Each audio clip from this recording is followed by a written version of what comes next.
Hello friends, आज हम इस वीडियो में कक्षा 10वीं के पाठ बड़े भाई साहब के बारे में पढ़ेंगे और इसके जो रचनाकार हैं वो मुंशी प्रेमचंद जी हैं। तो ये कक्षा 10वीं का क्लास 10th का हमारा स्पर्श का पाठ है और इसमें क्या है, मुंशी प्रेमचंद जी ने अपने भाई साहब के बारे में बात की है। तो आप पाठ के माध्यम से समझ ही गए होंगे चैप्टर के थ्रू कि इसमें जो है बड़ा भाई है और उन बड़े भाई साहब की यहाँ पर मुंशी प्रेमचंद जी बात कर रहे हैं। तो ये पाठ बहुत आसान है और यही कहूँगी, वीडियो को पूरा ज़रूर देखा कीजिए छात्रों, और वीडियो अच्छा लगे तो लाइक कमेंट व शेयर ज़रूर कीजिए। बिना किसी देरी के मैं बढ़ती हूँ आगे इस चैप्टर में। मेरे भाई साहब आयु में 5 साल बड़े होने पर भी केवल 3 कक्षा आगे थे। यानी यहाँ पे जो मुंशी प्रेमचंद जी हैं वो बता रहे हैं कि उनके जो भाई हैं वो 5 साल बड़े हैं उनसे और उनसे 3 क्लास आगे हैं। वह पढ़ाई में जल्दबाजी के पक्षपाती नहीं थे, यानी वो बहुत स्लो लर्नर है, एक तरीके से हम ये कह सकते हैं वो बहुत स्लो लर्नर है। वह 1 साल की पढ़ाई 2-3 साल में करते थे। यानी एक तरीके से भी कह सकते हैं कि मुंशी प्रेमचंद जी अपने भाई के बारे में बता रहे हैं कि मतलब वो एक क्लास को रिपीट करते थे 2 या 3 बार, क्योंकि हो सकता है वो बहुत पढ़ाई में वीक हो, उनसे बड़े हैं, ताकि उनकी नींव मजबूत हो जाए। अब ऐसा तो हो नहीं सकता कि कोई अपनी नींव मजबूत करने के लिए, अपना बेस स्ट्रॉन्ग करने के लिए 2-3 बार किसी क्लास को करेगा। तो एक तरीके से ये भी कह सकते हैं, एक निंदनीय बात वो कह रहे हैं, एक सरकास्टिक वे में वो कह रहे हैं कि या हास्यास्पद वे में वो कह रहे हैं कि उनके भाई जो हैं अच्छे से अपनी बेस को स्ट्रॉन्ग करने के लिए क्लास में 2-3 साल लगाते थे। अब यहाँ पे देखिएगा, वो बता रहे हैं कि मेरी उम्र 9 साल है तथा उनकी उम्र 14 साल की थी। उनका मुझ पर पूरा अधिकार था। अधिकार मतलब वो बड़े भाई थे, पूरा वो मुझ पर अपना अधिकार समझते थे। मुझसे अपेक्षा की जाती थी कि मैं उनके हुक्म का कानून समझूं और मुझसे मेरे घर के सभी जो लोग थे यही उम्मीद करते थे, खुद बड़े भाई साहब भी, कि जो भी वो मुझे काम देंगे, जो भी मुझे हुक्म देंगे, मुझे उनका पालन करना है। बड़े भाई साहब स्वभाव से अध्ययनशील थे, यानी वो बहुत, जो उनका स्वभाव था वो सीखने वाला था। वे पढ़ते लिखते रहने का दिखावा करते रहते थे। दिखावा क्यों कहा जा रहा है कि एक तरीके से वो अपने भाई के सामने एक आइडल बनना चाहते हो। देखो, मैं सारा दिन पढ़ाई करता हूँ, उसके बाद भी मुझे 2-3 साल लग जाते क्लास को पार करने में, और तुम तो पढ़ते ही नहीं हो, तो सोचो तुम्हारा क्या हाल होगा। वे एक शब्द या वाक्य को व्यर्थ ही कई बार लिखते रहते थे या कोई चित्र बनाते रहते थे, और वो एक ही शब्द को कई बार लिखते थे। मैं 5वीं कक्षा में था और भाई साहब 9वीं कक्षा में थे। मेरा मन पढ़ने में नहीं लगता था। अब यहाँ पे जो मुंशी प्रेमचंद जी अपने बारे में बता रहे हैं, अभी तक उन्होंने अपने भाई के बारे में बताया, थोड़ा बहुत अपने बारे में भी बताया। अब आगे चल के वो अपने बारे में बता रहे हैं कि मेरा मन जो था पढ़ाई में नहीं लगता था। मौका मिलते ही मैं हॉस्टल से निकलकर मैदान में आकर कई मनोरंजक खेलों में लग जाता था। कमरे में आते ही भाई साहब का क्रोध झेलना पड़ता था, क्योंकि ऑब्वियस है वो बड़े हैं और वो उसको गुस्सा करते थे कि तुम पढ़ाई क्यों नहीं करते। वे हर समय डांटते और कहते, इस तरह अंग्रेजी पढ़ोगे तो ज़िंदगी भर पढ़ते रहोगे और एक शब्द भी नहीं सीख पाओगे। अंग्रेजी पढ़ने के लिए रात दिन आँखें फोड़नी पड़ती है। तुम तो घोंगा हो और मुझे देखकर भी सबक नहीं लेते। मैं हमेशा पढ़ता रहता हूँ। अगर तुम्हें इसी तरह उम्र गंवानी है तो बेहतर है घर चले जाओ। दादा की गाड़ी कमाई क्यों बर्बाद करते हो। और वो उनको डांटते रहते हैं और कहते हैं कि इस तरीके से अंग्रेज़ी नहीं पढ़ी जाती, इस तरीके से पढ़ाई नहीं की जाती। मुझे देखो, मैं सारा दिन रात पढ़ता हूँ, उसके बाद भी मुझे एक क्लास को पार करने में 2-3 साल लगते हैं और तुम तो पढ़ते ही नहीं हो। क्यों यहाँ पे जो है तुम्हारे पे जो कमाइयाँ खर्च की जा रही है, जो इन्वेस्टमेंट की जा रही है माँ बाप के द्वारा, क्यों उसको बर्बाद करो। तुम्हें पढ़ना ही नहीं है तो तुम यहाँ से चले जाओ। मैं भाई साहब की लताड़ सुनकर रोता था। लताड़ यानी फटकार, डांट। टाइम टेबल बनाकर बार बार इरादा करता कि आगे से खूब जी लगाकर पढ़ूंगा, किंतु उस पर पूरी तरह से अमल नहीं कर पाता। प्रकृति का मोहक वातावरण मुझे अपनी ओर खींच ले जाता। मैं भाई साहब की फटकार और घुड़कियाँ खाकर भी खेलकूद का तिरस्कार नहीं कर पाता।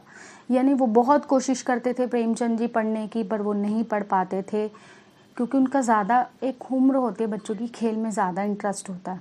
तो उनकी उम्र थी खेलने की, तो उनका पढ़ाई में कम जी लगता था, खेलने कूदने में ज़्यादा। वो बहुत कोशिश करते, टाइम टेबल शेड्यूल करते, हर चीज़ करते, फिर भी वो खेलने की तरफ ही अग्रसर होते थे।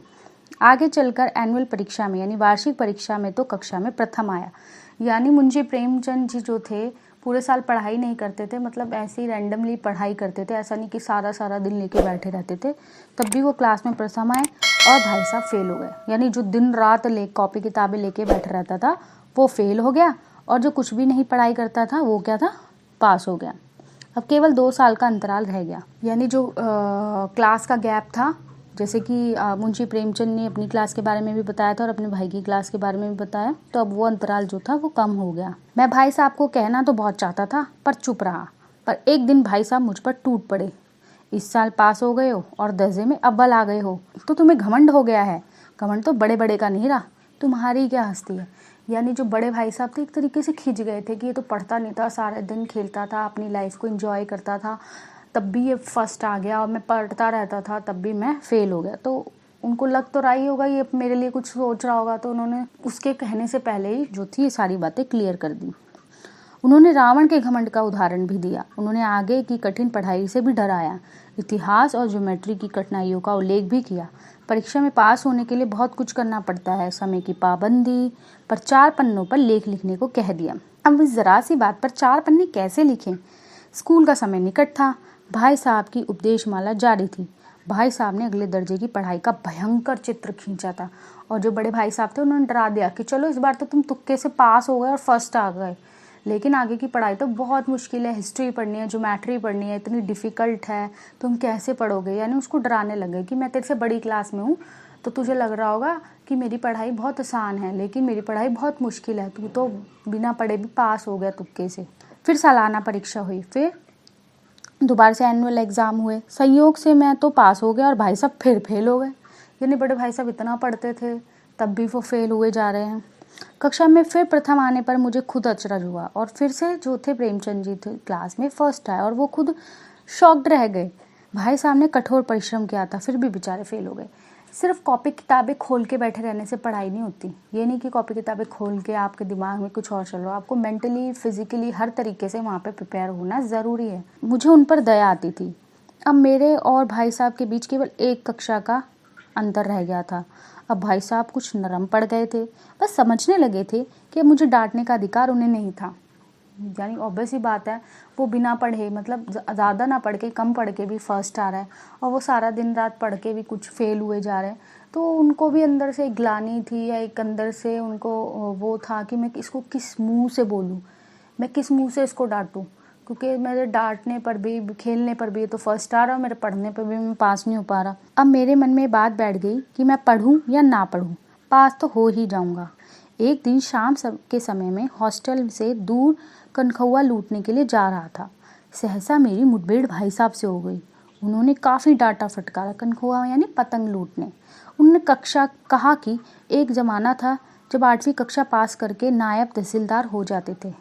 यानी उन्होंने बताया कि पहले एक टाइम था कि कक्षा 8वीं अगर आप अपने पास कर ली तो आपको गवर्नमेंट जॉब मिल जाती थी, अन्य कई अच्छे अच्छे पदों के नियुक्त हो जाते थे। और एक तुम हो 8वीं कक्षा में आकर भी लड़कों के साथ कनखौए लूटने के लिए दौड़ रहे हो सकता है तुम अगले साल मेरे बराबर ही आओ या आगे भी निकल जाओ, पर मैं तुमसे 5 साल बड़ा हूँ और हमेशा रहूँगा।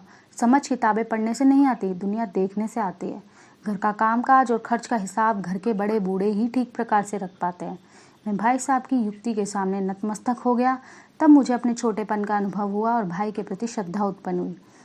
भाई साहब ने मुझे गले से लगा लिया। तभी एक कनखौआ हमारे ऊपर से गुजरा। भाई साहब लंबे थे अतः उन्होंने उछलकर उसकी डोर पकड़ ली और बेतहाशा हॉस्टल की ओर दौड़े। मैं भी उनके पीछे पीछे दौड़ा। यानी इसका माध्यम से जो लेखक है वो यही कहना चाह रहे हैं उनके भाई के माध्यम से कि जो समझ है वो पुस्तकों से या पढ़ाई लिखाई से नहीं आती, वो अपनी ऑब्जर्वेशन से, अपनी समझ से, अपने आसपास की चीज़ों को देखकर आती है। जो एक मैच्योरिटी आती है वो अपनी एज से आती है। हम किसी को फोर्सफुली कितना बोले, जो एक्सपीरियंस होता है उससे हम चीज़ों को सीखते हैं। हम कितना भी स्कूल में अगर मान लीजिए हिसाब किताब सीख रहे हैं, लेकिन जब तक हम एक्चुअल लाइफ में उन चीज़ों को फेस नहीं करेंगे प्रैक्टिकली, तब तक हम उतने अच्छे से उनको नहीं सीख पाएंगे।